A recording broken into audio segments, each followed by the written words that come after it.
The first question some of you might ask is this a biased video because I am a Yankee fan?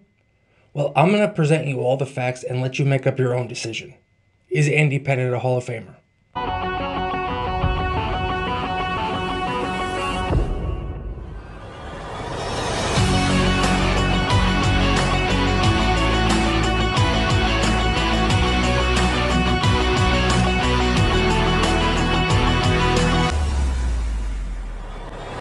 Andrew Eugene Pettitte, born in 1972 and drafted by the Yankees in 1990.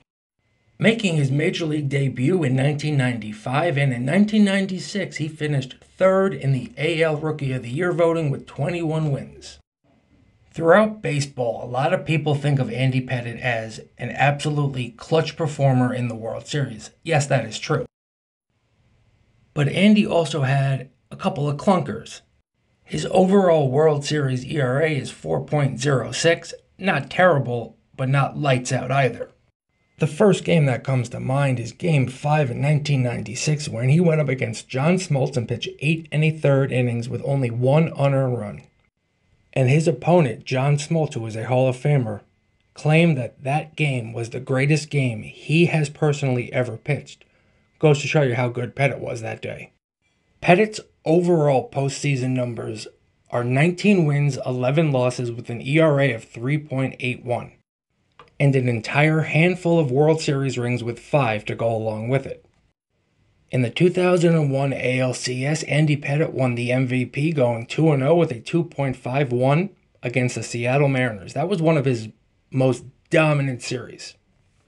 Now, what the Hall of Fame question always seems to boil down to is the voters.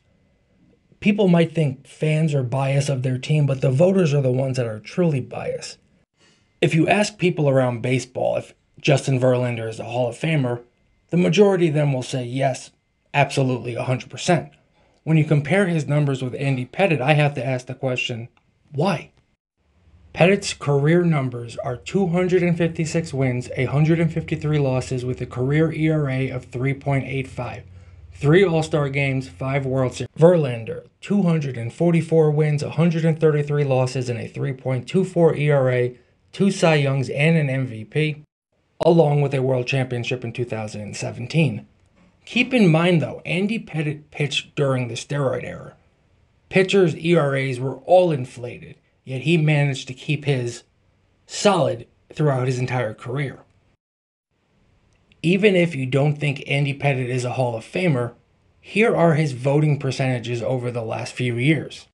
And ask yourself, if Justin Verlander is a no-doubt first ballot Hall of Famer, why is Andy Pettitte so low on the voting ballot? It just doesn't add up, and it's kind of frustrating. So let us know, what do you think about Andy Pettitte and the Hall of Fame? Should he be in or out?